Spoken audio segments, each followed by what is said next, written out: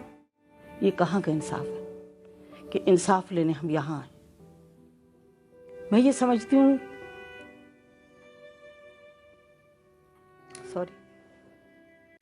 وقت آ گیا ہے حقوق کا. ہم لوگوں نے بہت سے سٹیپ لیے، حقوق بلوچستان کی بات کی، مسنگ پرسن کی ہم بات کر رہے ہیں. آج جن لوگوں کے بھائی، بیٹے، بچے غائب ہیں، یقیناً ایک ماں سوچ سکتی ہے، ایک بیٹا سوچ سکتا ہے، ایک باپ سوچ سکتا ہے اگر ان کے خلاف کوئی جرم ہے انہیں کورٹ میں پیش کیا جائے. تو کلثوم پروین صاحبہ جو ہیں وہ تو بات کرتے کرتے آپ دیدہ ہو گئی، ان کی آنکھوں میں آنسو آ گئے، حالانکہ وہ ریاست کے ساتھ کھڑی تھی. لیکن جس زمانے میں انہوں نے یہ بات کی اسی زمانے میں کوئٹہ سے کراچی اور کراچی سے اسلام آباد تک لاپتہ افراد کی بازیابی کے لیے ایک لانگ مارچ ہوا تھا. کیپٹل ٹاک میں ہم نے ایک طرف جمہوریت اور آئین کی بالادستی کے لیے آواز اٹھائی، دوسری طرف ہم انسانی حقوق کے تحفظ کی بات بھی کرتے تھے، اور انسانی حقوق کی ایک بہت ہی مضبوط آواز تھی آسمہ جہانگیر صاحبہ کی. تو آسمہ جہانگیر صاحبہ جو ہیں وہ جب بھی ہمارے پروگرام میں آتی تھیں وہ کس انداز میں گفتگو کرتی تھی ذرا سنیے.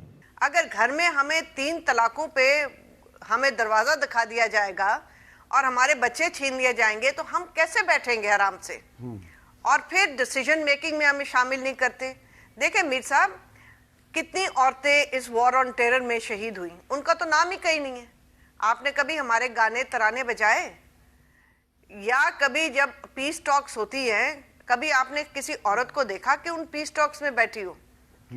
اور پارلیمنٹ میں سمجھتی ہوں عورتوں نے بڑا اچھا کردار ادا کیا. ٹھیک ہے، کیونکہ ان کی وجہ سے کورم بھی ہوتا ہے، ان کی وجہ سے قانون بھی کئی بڑے اچھے بنے ہیں، اور وہ نظر آتا ہے کہ یہاں پہ ملک میں کچھ عورتیں بھی رہتی ہیں. انسانی حقوق اور اقلیتوں کے حقوق کی ایک اور مضبوط آواز تھی شہباز بھٹی صاحب کی، جو کہ ایک وزیر بھی تھے لیکن ان کو دہشت گردی کا نشانہ بنایا گیا اور دہشت گردوں کے ایک حملے میں ان کو شہید کر دیا گیا. شہباز بھٹی صاحب اکثر ہمارے پروگرام میں آتے تھے، کیا گفتگو کرتے تھے ذرا سنیے. پاکستان کا پرچم دنیا کا واحد ملک ہے جس کے پرچم میں منارٹیز کو ریپرزینٹ کیا گیا ہے، اور یہ گارنٹی دی گئی ہے کہ پاکستان کی منارٹیز کا جو رائٹس ہیں وہ کانسٹیٹیوشنلی جو ہیں پروٹیکٹ ہوں گے، اس کو امپلیمنٹ کرنے کی ضرورت. ہماری گفتگو جاری ہے، ایک بریک لیتے ہیں، بریک کے بعد دوبارہ ملتے ہیں.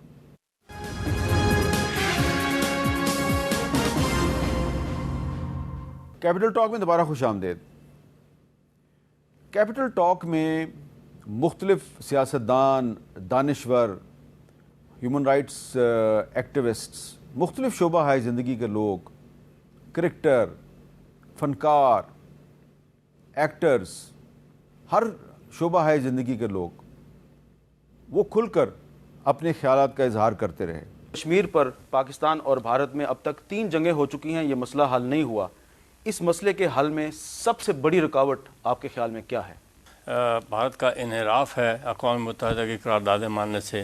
پھر بھارت کی وہ پالیسی ہے جو پاکستان کے خلاف مسلسل ایک دباؤ کی انہوں نے اختیار کر رکھی ہے کہ پاکستان کی آزادی، خود مختاری کو تسلیم نہیں کیا. یہ مسئلہ حقیقت میں بھارت نے پاکستان کے خلاف پاکستان کو شکست دینے کے لیے، شکست ریز کرنے کے لیے اس کو سامنے رکھا ہوا ہے. تو اس لیے یہ مسئلہ حل نہیں ہوا. مسئلہ کشمیر کو سیدھا سادہ سے ایک مسئلہ تھا کہ کشمیریوں سے پوچھا جائے وہ کیا چاہتے ہیں.